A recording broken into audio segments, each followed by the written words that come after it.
At the gangway of the plane, the leader of the Kremlin is met with bread and salt by young ladies in national costumes. Alexander Lukashenko also came to personally meet his ally. Putin is accompanied by a government delegation. It includes Minister of Defense of Russia Shoigu and Minister of Foreign Affairs of Russia Lavrov.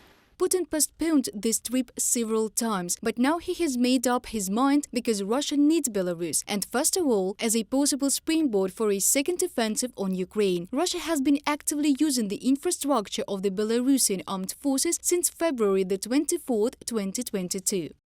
Putin's meeting with the Russian command, Shoigu's purported frontline visit, and the Putin-Lukashenko meeting suggest a new phase in the presentation, planning and conduct of the war and may presage renewed offensive operations against Ukraine in the coming months. From the official analytical report of the American Institute for the Study of War.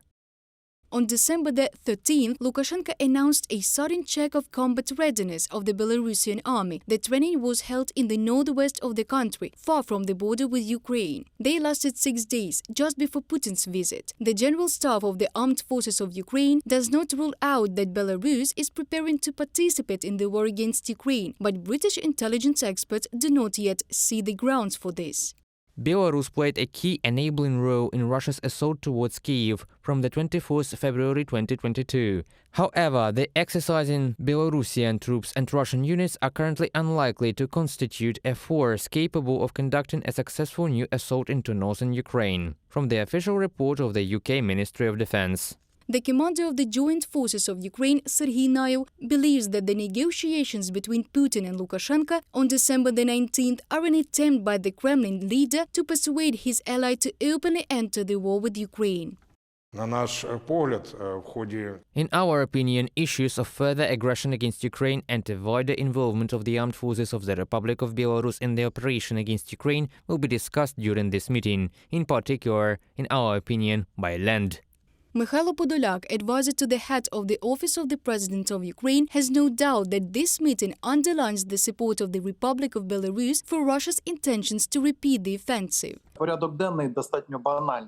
The agenda is rather banal. This is the maximum support by the Republic of Belarus for the offensive in any form. These can be information campaigns, as we see today. There are quite a lot of them. It could be training activities. As we see today, there are quite a lot of them. That is, the movement of Belarusian troops as part of the exercises. Or it could be an invasion, even a land one.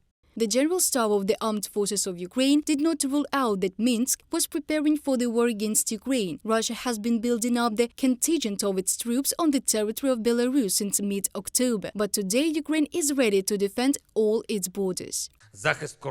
Protecting the border both with Russia and Belarus is also a constant priority. We are preparing for all possible defense scenarios, no matter who inclines Minsk to anything. This will not help them, just like other sick ideas in this war against Ukraine and Ukrainians. At the open part of the meeting, Putin and Lukashenko talked about increasing trade, developing nuclear energy and cooperation in space. But within the framework of the visit, a one-on-one conversation was also planned. According to military analysts, it was a conversation about Belarus' full-fledged participation in the war against Ukraine. Reported by Dana Kolesnik, Natalia Husak, Volodymyr Shtanhelov, UATV News.